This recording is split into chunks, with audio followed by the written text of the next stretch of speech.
Olá, meus amigos, tudo bem? Eu me chamo Guilherme e estou aqui para mais um dia de leitura bíblica anual. No nosso 43º dia, dia 2 de fevereiro, gostaria de fazer a leitura do capítulo de número 10, 11 e 12 do livro de Números. E antes de darmos entrada nesse conteúdo, eu gostaria de pedir a você encarecidamente para que pudesse curtir, comentar e compartilhar esse material. O seu compartilhamento faz com que nós possamos crescer. Quanto mais nós crescemos, mais pessoas são alcançadas pela maravilhosa palavra de Deus. Vamos para o vídeo? No capítulo de número 10, a palavra do Senhor ela vai ser detalhada em três aspectos. O primeiro deles vai falar sobre as trombetas de prata e o simbolismo de cada toque.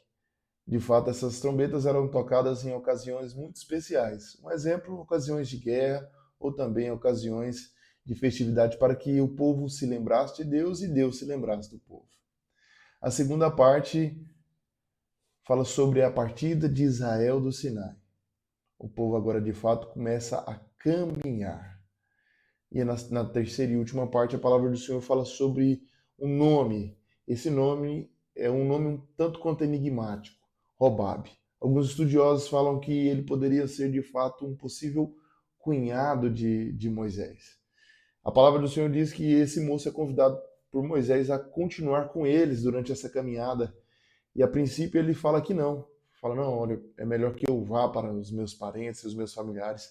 E aí Moisés torna a insistir para que esse homem permaneça junto deles, porque de fato a permanência desse homem é benéfico para com o povo, tanto para com o povo quanto para com ele. A palavra do Senhor agora nos traz uma aplicação maravilhosa. Obabe decide de fato abrir mão do seu parentesco e do seu familiar, dos seus familiares que estavam em outra terra, para estar ajudando, auxiliando a obra de Deus, auxiliando aquele povo que estavam peregrinando, começando ali de fato a caminhar pelo deserto. O que eu acho interessante nós podemos aplicar em nossas vidas é que tudo aquilo que nós deixamos para trás para seguir o reino de Deus, nós recebemos recompensas do próprio Senhor. No capítulo de número 11, ela é dividida em duas partes. A primeira delas é o início da murmuração. A palavra do Senhor diz que o povo estava insatisfeito com o maná. Eles queriam carne e o fato desse desejo, né, alimentar deles faziam eles remeter o pensamento lá à terra do Egito, de quando eles ainda eram escravos. A palavra do Senhor diz que o povo murmurava, pedindo a Deus de fato essa alimentação, carne. A palavra do Senhor diz que não somente Deus deu a eles carne, mas também deu a eles uma praga, porque de fato eles murmuraram contra a autoridade de Deus. Murmuraram contra Moisés e contra o Senhor.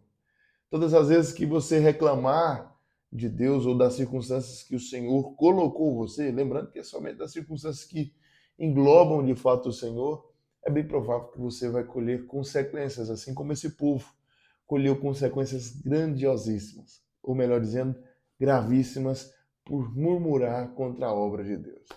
A segunda parte desse capítulo fala sobre o cansaço de Moisés.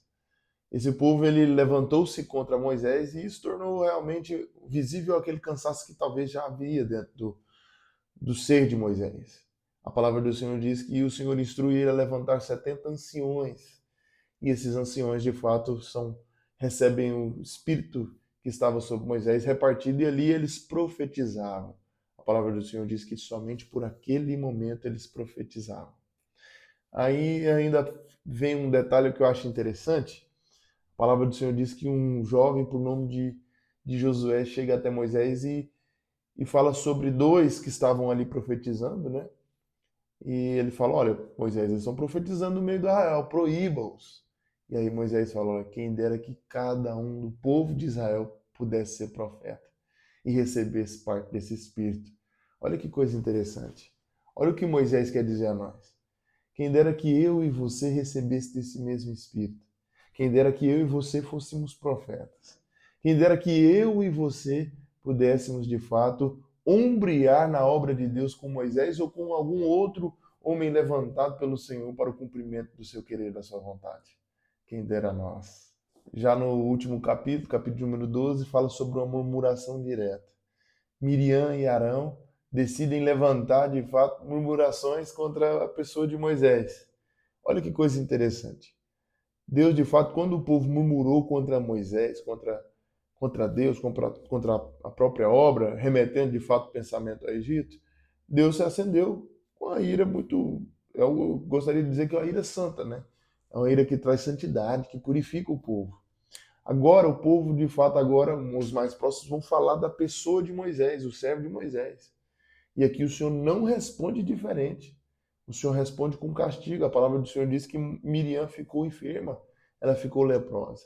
E antes que isso acontecesse, de fato, o Senhor dá a eles uma advertência dizendo a própria Arão e Miriam, olha, existem homens e mulheres levantados como profetas, com eles eu falo através de visões e sonhos, porém eu falo boca a boca com Moisés, ele tem intimidade comigo para entender aquilo que eu quero dizer no momento que eu falo.